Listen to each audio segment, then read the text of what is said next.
Welcome to the One Step Wealthier podcast, where I help you to get a little bit better every day and to achieve your financial goals. Follow along with me, and every week we will talk about all things personal development and personal finance.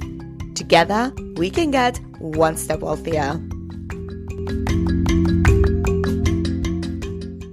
Good morning and welcome to yet another One Step Wealthier episode. And in today's episode, I wanted to talk about something that I've been seeing a lot, which is people casually throw the word trauma into the conversation. Oh, this is because of my childhood trauma. I'm like this. I haven't achieved this and that because I have a lot of adverse childhood experiences. Because in my childhood, I was treated so and so. Therefore, I struggle with this and that. And although I get it, trauma is a real thing and should be tackled with professionals. Please, if you do have severe past experiences, trauma that doesn't let you live, speak to a professional. I'm not here to help you. I'm just here to give my humble opinion about how your past shouldn't define you. At the moment, you have full control of your life. If you are successful, that's due to your own doing. If you are unsuccessful, it's also because of you. And I'm not defining success to climbing a career ladder or being super wealthy. I'm just defining success by whatever success means to you. And I think childhood experiences shouldn't define us. We should be able to take the matters into our own hands and do with our lives as we please and not conditioned to actually what happened to us in the past. So I wanted to tackle this topic in this episode. And I also wanted to start by speaking about my own childhood. So I did not have the easiest of the childhoods. I grew up in the post-communist Lithuania in the 90s in a small village where there wasn't really a lot. And also socially, people were suffering. And my family was one of the poorest families that I know or in my school. There was a lot of violence in my family. There was a lot of instability. There was a lot of substance abuse. I sometimes was crying myself to sleep. I'm not going to go into details, but it wasn't pretty. It wasn't really pretty. But I'm not here to unpack it all. I'm not here to speak in detail to what happened to me. In 2001, I moved to Spain with my family. The things were not better because I suffered a lot of bullying at school. It was tough. I'm not going to deny that. But I do not let those events define me. I choose not to live in that, not to just like dwell in the past and thinking, oh my God, because I had those adverse childhood experiences, now I cannot lead a full life. Well, that's not true. I choose to look into the future because I cannot go back into my childhood and change it. I cannot go and rescue myself. I cannot adopt myself. What I can change though, I can change how I look at my life going forward. And I'm not trying to improve my past because my past happened and I cannot change that. I try to build my future. And I'm not denying my past.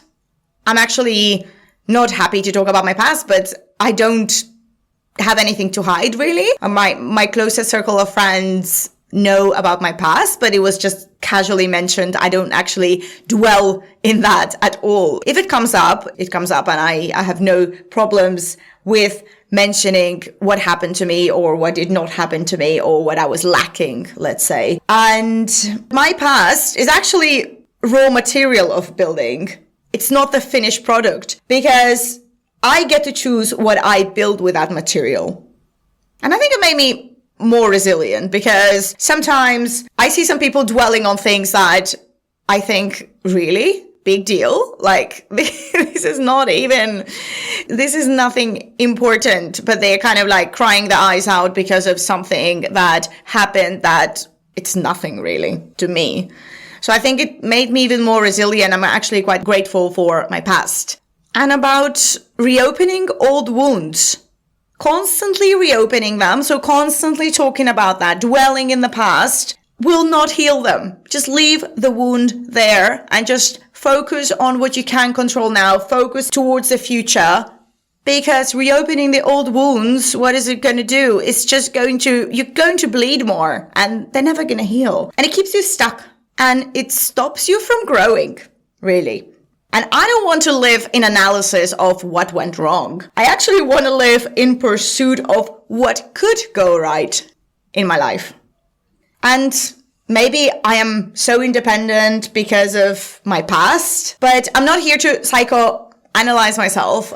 I can acknowledge what happened to me in the past, but without turning that into my identity, because yes, I am independent right now. I am resilient, but that can also change. So I'm not just my identity. My identity is not set in stone. That can change anytime. And as a human being, I am constantly evolving and I'm constantly improving. I'm making myself better. I am not my past. I'm not the child that was once abused.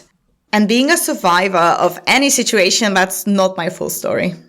So I've been thinking about this because victim mindset is tempting. It's actually much easier to blame the past or external things for what you have achieved or what you have not achieved or the way you are. It's much easier because it takes out this responsibility from you, because it's like, whoa, this is not me. I'm not lazy. This is because I was neglected as a child. Therefore, I cannot focus, or I cannot do this and that.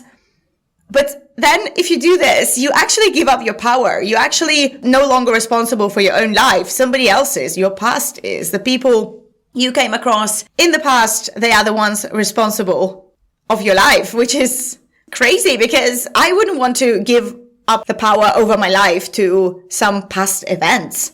And owning your story, saying, okay, so this is what happened to me, but I'm going to work harder, and I was not privileged. Therefore, I have to work much harder than the rest of the people, or because of my race, because of my gender, I have to work harder than most people. And that's okay. You just have to acknowledge that. It's freeing to do that, because you take the matter into your own hands and you actually achieve that with much more effort than other people. And I think for me, it gives me much more satisfaction, because it's like, I achieved this. I had to work 3 times as hard as somebody from a more privileged background. And if I don't improve my life, that's on me now. That's only up to me. And it's my fault if I don't improve my life. And I don't come from money, or I don't come from emotional maturity. I actually started behind. So if you see the race, the starting point, I started way behind most people, but that's fine. That's okay. I just have to run faster and work on being stronger than most people, but that's okay. That's okay. I think I can do that, because I can't be reborn into better circumstances, like they haven't invented it yet where I can teleport myself and be born to different parents. By the way, don't get me wrong. I love my parents. I wouldn't have any other parents. And from where I started, I can actually make something of myself now. I know my starting point. I realize all the flaws, and that's okay. It's not the end of the world. So to conclude this episode, I wanted to say that the past does exist, and it did matter. You are the person you are now because of what happened to you in the past. But don't let it run the show. This is your show. You can do whatever you bloody please, not whatever the past is dictating. And my energy goes forward. I focus my energy into the future, because the future is where I get to shape my life. I don't get to shape my life in the past. The past happened. And I wanted to also tell you that if this happened to you, if you had a few adverse childhood experiences, you're not alone. There's so many people that didn't have a perfect childhood, and that's completely normal. Talk about it if you need it. Don't just oppress it, but don't dwell in it as well. Don't just bathe in that, because the future you needs you. Needs you full of energy, needs you full of life, and you are the creator of your life. No one else is. As an adult, you are actually responsible for your own happiness. So yes, you are the maker of your own life, not your past. So thank you for listening to today's episode. And if you liked it, please share it with someone who might need it. And remember that this is not individual financial or life advice. Please do your own research before making any life or financial decisions. You have just invested in your personal development by listening to this podcast. Thank you for being here and helping yourself to become one step wealthier. Don't forget to subscribe to access new content every week and to better yourself. Stay wealthy, and I hope that you have a wonderful day.